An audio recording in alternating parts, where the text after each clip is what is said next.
Today on To My Way of Thinking, as always, we talk with the tree shakers, the policymakers, and those persons who would make our community a better place. With us today is pastor of Mount Sinai, and make sure I got this right, Missionary Baptist Church on Silver Street in Jacksonville, Pastor Reginald Gundy. Thanks for joining us. Yeah, thank you for inviting me, Brother Fred. I appreciate it. All right, well, let's get right to it. What's the state of our state, and a touch about what you think about what's going on nationally? I think from the standpoint of the state of our city, we want to begin by addressing the demographics of the population. When I use this term, people look at me strange, but we are not a majority in Jacksonville, Florida, and we need to act like we are the majority.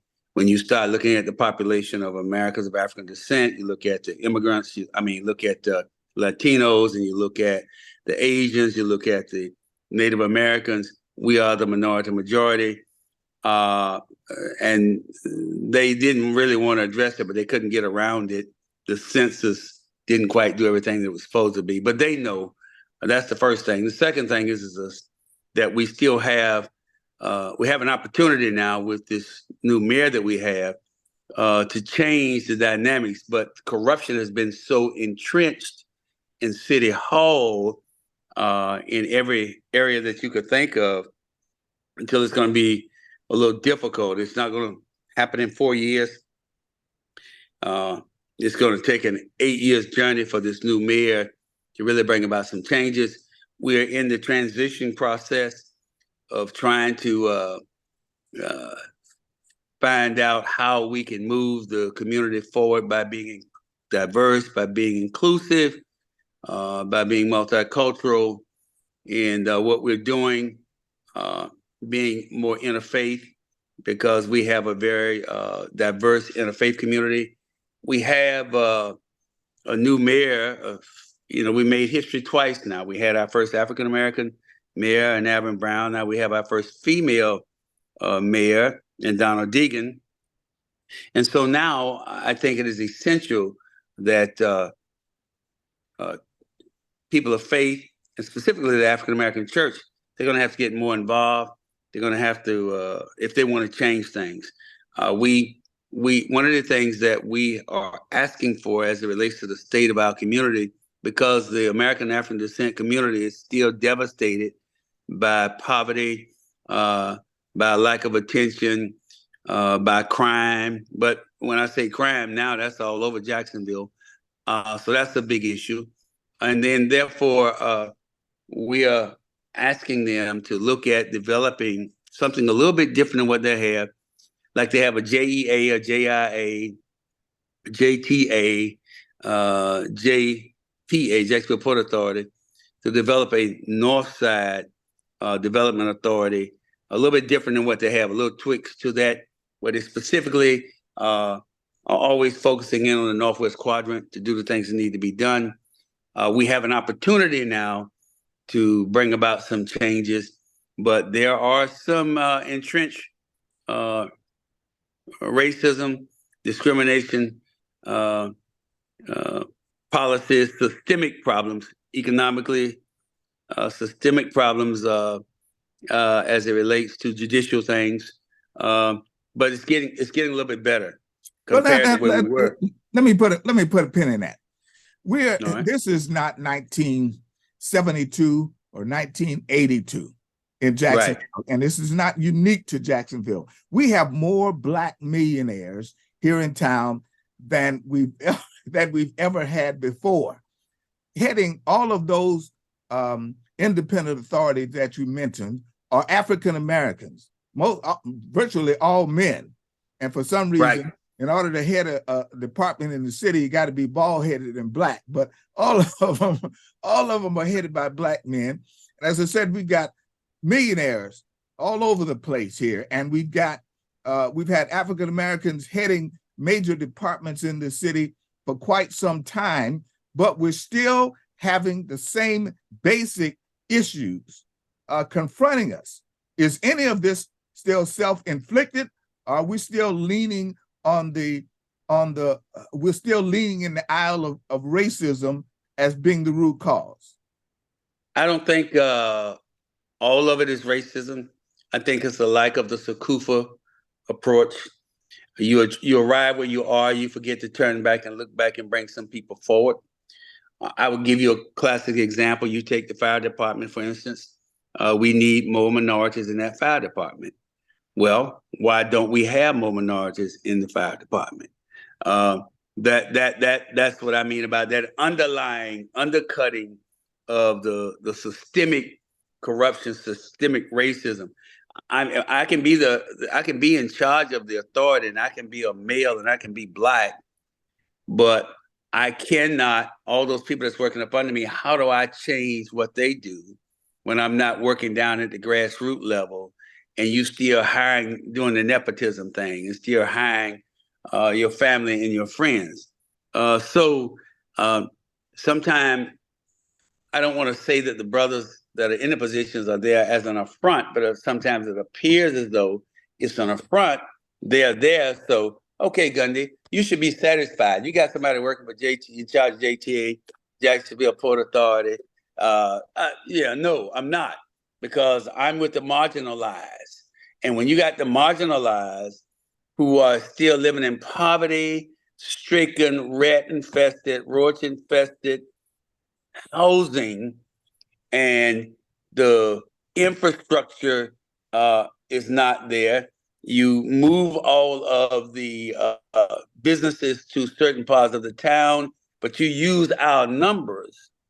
They have historically used the numbers of the poverty people to get funds into the city, but then they use the funds somewhere else. So now you have it where you have the housing problems that we have and that we're dealing with and that we're discussing, where people can't afford to pay their rent. So we've got to get down to the basic problems of changing this community in order to be more effective. Now, you're going to always have people who are poor among you. However, when you look at the numbers and you do the research from the educational level, you do the research from the economical level, who's getting the contracts? So you can't create more millionaires when I can't get a contract with the city, and then the city gives the same people the same contracts over and over and over and over again. Even if you bring a top-notch developer to this community, who is a man of color, and they are able to do any and everything that everybody else is doing, and you won't give them the contracts to do the development in the community, you have a problem. And I have a firsthand experience with that one. So I'm hoping now that we have this new administration, we're going to be able to do a whole lot better than we used to. We need to get in the front of things and not be reactive to things. We need to how much of what is taking place as we sit here in 2023, how much of what is taking place is still self-inflicted, particularly among African Americans and among African American youth, those persons between 16 and 35 who have not taken advantage of the educational opportunities there, who've not taken advantage of the hands that have been reaching out to help them, but still continue to repeat the same process, the life process, over and over again. There's an old saying that I think is still very prevalent today in 2023. When you've been down so long, you don't think on how to get up. When you've been oppressed and suppressed for so long, you don't think on how to get up. You don't see upward mobility. You don't see hope. And then you have been disappointed and promised so many things for so long. Now, I'm with the millennials in doing the economic piece. I think they should continue to do that. I think we should try and help them do what they need to do to have the upward mobility. I think that from the standpoint of the educational process that has been offered to people, from the standpoint of people taking advantage and not taking advantage of it, I'm not quite convinced that a high percentage of people have not taken advantage of the educational opportunity process. As much as there's been a very low percentage, I might give you 3% if I go back and look at the numbers. But those 3%, so that 1%, are the same people that keep doing the same thing over and over again. And then people tend to try and look at it and see that as a whole community problem. It is not. If you got 1 million people here in this community and you look at 1% of the population, well, that 1% of the population is not just a Black problem that's causing problems. That 1% problem of the population is not just a white problem that's causing the problems or a brown problem, but collectively they're causing the problems that they're having. When I've been an educator long before I got back to Jacksonville, but I got certified in the state of Jacksonville. So I've been teaching and been certified to teach at least since 1993, 94.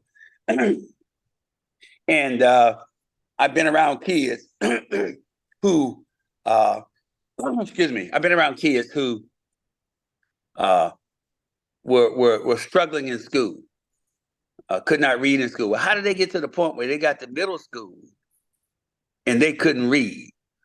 How did they get to the point where they got to middle school, they didn't understand the formulas of mathematics? So here I am, a social studies teacher, taking out my time, and then I'm teaching them math, I'm teaching them language arts, I'm teaching them about reading, I'm teaching them trying to bring them up to where they need to be. So I think at one point in time, and it's much better now, the educational system has failed us in many ways.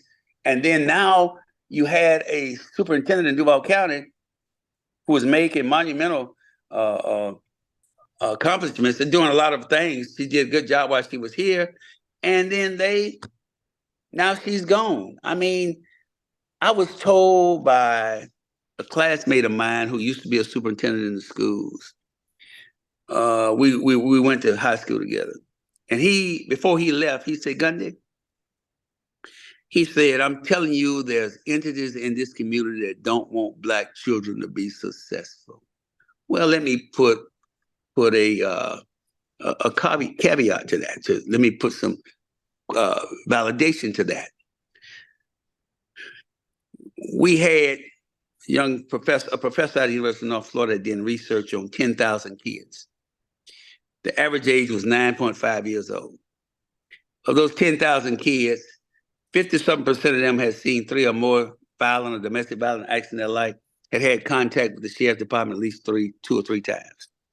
29% of those 10,000 kids who had problems with the police department had at least 2 contacts with the sheriff. They were tagging them as they was having contact with them. Now, I'm just going to take those kids. I'm going to take 2007, 17, and then 2023. If their age was just 10 years old and you add their age to now, those are those people you're talking about. Now, here's what happened. So we started what we call a disproportionate minority contact of kids where we were going in and taking those kids, doing the domestic violence, doing all the things we need to do to give them the mental health, spiritual mental health, and practical mental health from the society. The 2 of them work together. We reduced recidivism down to less than 1%. They got rid of the program. Why?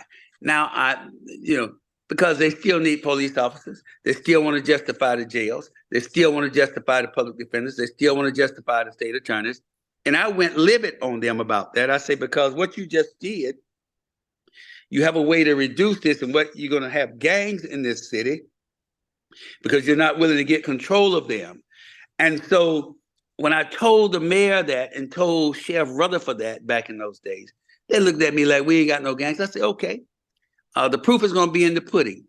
About fast forward 4 years, they came back and said, Hollingsworth, he said, Pastor Gundy, you were right. I said, well, you don't like to listen to people. Just because I agitate you don't mean that I'm not trying to come up with solutions. It doesn't make any sense to agitate and you don't have a solution to the problem. So they created this climate in Jacksonville to suppress this society in Jacksonville, to maintain control of what they wanted to do in Jacksonville, got federal dollars, Section 3. They did not put those dollars where they were supposed to go. And then we get questions, or you bring up that point you just said about them not taking advantage of the educational system. Those who have taken advantage of the education system, in many cases back in our time when we left Jacksonville because we couldn't get a job. Now we coming back because we need to take care of our parents.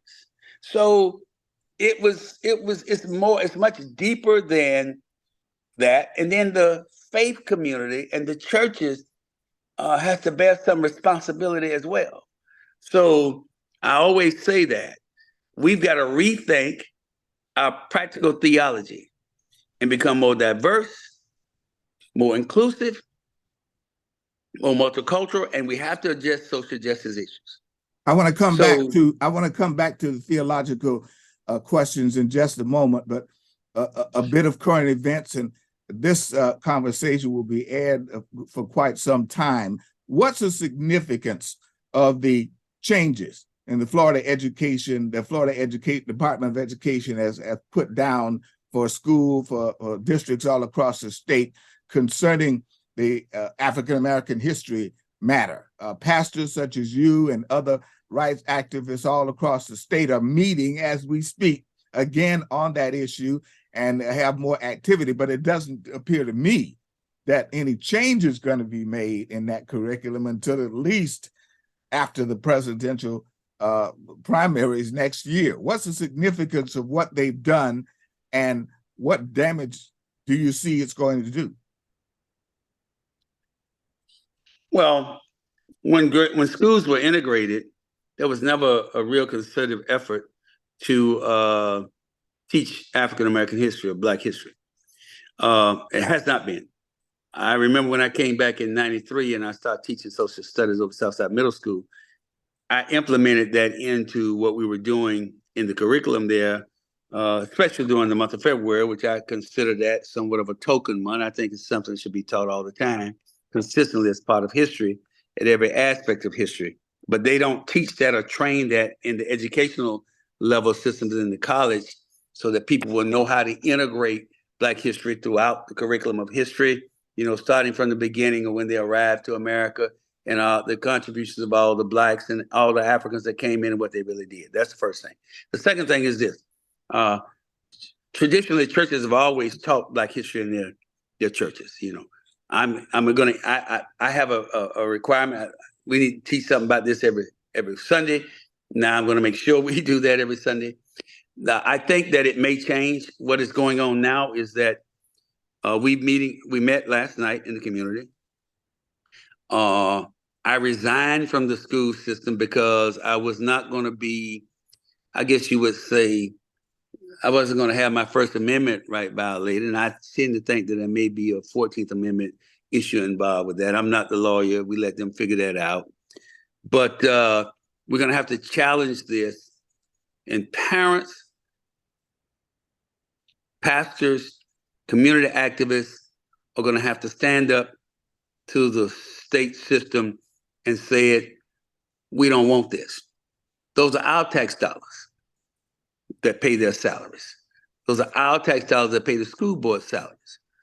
And the parents have a right, just like they say, I think Governor DeSantis says the parents have a right to say what kids read or don't read. Well, we have a right to say what our kids read and don't read because we have just as much the right to make that decision just as everybody else. But you can't come in and rewrite a curriculum and say this is how it's going to be. That's more of a Hitler move or Mussolini move or Putin move, a dictatorship move, more so than anything else. So we're going to sit down and talk with the attorneys. I'm going to send that in. Matter of fact, I'm sending that in this afternoon after I finish with you, and let the attorneys reach out to those parents and let them talk and see what we can do from a legal perspective, because there is a legal angle here that has to be addressed as far as them making a decision like that. And I say, what is it that's going on at your dining room table that you don't want your child to ask the question, why did you treat Africans the way you treated them? Why did you treat Native Americans the way you treated them? Why do you treat Asians the way you treated them? Why did you treat Latinos the way you treated them? And then at the same time, you say you are Christian. That does not measure up with the love thy neighbor piece. So it's going to have to be challenged in the courts. Like you say, it may not change before the election, but there may be an opportunity to put a stay on the move. But the problem you're going to have, even if they put the stay on the move, the teachers that are in the classrooms that are teaching language arts and history. I was in the classroom last year. So I look up the state standards, and I'm going through the state standards, and they got this lady flying over across the sky like an angel called a manifest destiny, and it says in the textbooks that they felt as though God had destined them to go take the land from the Native Americans in America. You got a black child that says to me, they go to church. They say, Mr. Gundy, why would God do something like that? Or, Mr. Gundy, when are we going to learn something about our history? Why we got to keep learning about white history or European history? So when they ask me that, I immediately would turn and flip the script and try and put the piece in there that relates to what's going on. The problem is, Brother Matthews, is that the state standards in the book and the state standards on the computer that you're supposed to use don't always match up with the videos. They don't always match up with the PowerPoints. And so, but you got to have resources to teach your kids. So if you go get a resource, that resource may not always line up. Now the question is, do I get in trouble because I got a resource that I'm supposed to use to teach the history, but it don't line up? It's too dangerous for a teacher now, especially a social studies teacher. And when you ask administrators, well, what are they saying about these books? What are we supposed to be doing? They say teach the standards. Well, the standards require resources. So they're saying, in some cases, I guess you would say, don't teach the whole truth, just teach what they want you to teach and be through with it. Well, that is not the world in which we live in, because a kid asks the question, why? That is a fundamental question in a classroom today from a kid. Well, why? And why? And then I teach them to ask that question 5 times with me so they can go deeper and deeper and get an understanding. So the educational system in the state of Florida has become more privatized, as though they're trying to eliminate the public schools. The educational system has become where you're using my tax dollars to support private schools and Christian schools. But when I spend my tax dollars, you want to tell me that I can't use my tax dollars to teach the history of Black people. No. Something's wrong with that picture. All right. In the few minutes we have left, I want to change gears a bit. What's the state of religion in today's society and around our city? The millennials, the X, Ys, and Zs have made, I guess you call a mass exit. But recently, I'm beginning to see them float back in after this pandemic thing. Now, they're not coming in groves, but they're beginning to come back in. But the only way, I'm doing my dissertation right now. I graduated in May. My theme, my challenge statement, my thesis that I'm dealing with is the African American church must rethink their practical theology and become more diverse, inclusive, multicultural, and address social justice issues. These young people who I get in the street and I march with, if you're not addressing social justice issues, feeding, clothing, racism, discrimination, poverty, they can go online and read. They know what a church is supposed to be doing. So when they go online and read it, they don't see a church doing it. They don't want to have anything to do with it. I had I'll give you an example. I had a 2000 Nissan truck. I just got rid of it maybe last month ago. Had about 280,000 miles on it. It was looking a little raggedy, everything. Why is it my family is hungry and living in poverty, and you riding around in what you riding around, and then when somebody asks you for something to help them, you won't give them anything? I mean, my benevolence is depleted right now. We building it back up again because of what we try to do to help people. So the state of our practical theology, unless we change it, is in trouble. I'm Baptist. I was raised AME, but I'm Baptist. But and the stigma that comes with being a Baptist You got to redefine yourselves. You got to rebrand yourselves to give people hope. Because what's going on out there right now, people don't have any hope. They can find hope in the church. They can find hope in their faith, but they also got to find hope that's doing something practical to help benefit them and other people. So that's where I'm at with that. Now, having said that, why are you seeking a doctorate? I got up in age, and I had been going through school, and I wanted to do some more development. I was going to do it in leadership, but the program opened up in New York Theological Seminary for social justice. I breathe social justice. My heart beats social justice. So I want to be able to go into the academic arenas and go and deal with young people and help them organize their communities, help them develop themselves, help them become better leaders. It's about training other people at this point in time in my life. I don't have any, and as I write, I'm getting ready to write the real history of Jacksonville that has not been told yet. I'm going to write the real history of SDLC. Finish this particular, so that way I want to sit at the table and help train other young people I've been in the nonprofit field for so long, and we've done some great things, but I've never been one to sell myself. I just didn't do it. And I've been told that you got to tell your story, Gundy, because nobody knows it but you. So that's what I'm beginning to do. So I'm doing this for the benefit of others. Most of them I'm doing for the benefit. It doesn't benefit me. I retired twice. I'm doing pretty good for myself, but I want to help other people. So that's really what that's about.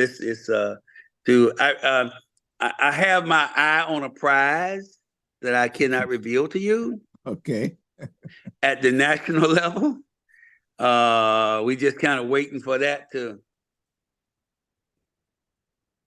infiltrate. I mean, for that to kind of get out of the way. Yeah. I've already expressed to them where I want to be, and I'll be willing to take over that organization. But we have to see how that play out. And if that's the case, nobody would be able to argue with the credentials for being able to do that and move things forward. With that being said, just to follow up, with a church on nearly every corner, are you seeing more people turning to God or to themselves? There's a spiritual thing that people will call themselves, say, I'm spiritual, but I'm not religious. Well, religion is about taking care of widows and orphans. And if you have any form of spirituality, the question is, where is that spirituality you have really coming from? It's a matter of them being able to open their hearts and allow the Spirit of God to come in versus being able to open their heart and allow the devil to come in there and snatch their joy from them, which is what's happening. So I believe as we be open, honest, and transparent with the community, I believe that they're beginning to be a turning back. But until they see, but they're not going to go, they're not going to go to every church because unfortunately, many of our churches and their pastors, and they had to get some education from somewhere, but they've been trained by right wing, what I call wrong wing evangelicals, especially down south, and their theology has been warped. And so they don't quite understand all of the Hebrew and the Greek. And so they mistranslate, misinterpret, they miss the point. And so, but young people can read now. I said, well, no, that ain't what that really means. So, and I'm not downing anybody. They did what they had to do for that particular point in time. But things have really changed, and the spirituality of people have changed. But there's no spirituality apart from a creator. And the creator is God. So every major and even major religion, all the others believe in the deity. So I'm in a faith guy. Haven't always been there. But I'm in a faith. And so I think that I can stand on the corner with a Muslim brother as long as I see them feeding and clothing folk. I can stand on the corner with a Sikh or a Hindu or any other sister and brother, as long as I see them trying to love people and take care of them. We got to break. I can love my Jesus, and I'm a red letter Christian, and I'm gonna love him till I die. But if I'm a love Jesus, Jesus said I gotta love my neighbor. So I have to ask the question: is that Sikh? Is that Hindu? Is that Muslim? Are they my neighbors? And if they're my neighbors, and they are, I have to love them.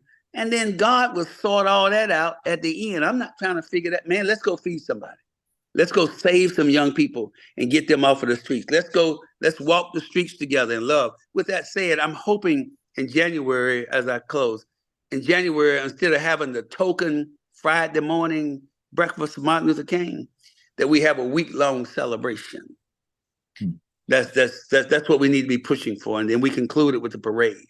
I'm hoping on a Monday, we be able to go service the schools regardless of your faith. I'm hoping on a Tuesday that we can clean up our community regardless of business and faith and all of that. I'm hoping on a Wednesday maybe they can have the prayer breakfast that they normally have. I'm hoping on a Thursday we can do something. We've got to do something about this crime. And and the crime comes when people have some hope. And when you give them hope, now if they go get hope from that Hindu brother, and they're not shooting and killing one another, am I to say that that's wrong? I can't say that. I may have a preference that they be here with me and my Jesus, but that Hindu brother is convinced him you shouldn't hit my mother or my grandmother in the head, then man, go head on. I hope you're picking up what I'm trying to put down. So that's what I meant by being in a faith. We've got to use, because the bottom line, there's a 4-letter word, love, and we have to love everybody. Now, the right-wing evangelicals, there's a book by Aubrey Hendricks Jr. I want to encourage you and your audience to get, that talks about how Christianity is hurting Christians are hurting our Christianity. And because even the white church young people have departed, and they're going to non-denominational churches in many cases. So, as they say, Houston, we have a problem, but the problem can be fixed. We don't have to change the message, but we must change the delivery of the message to achieve what we need to achieve.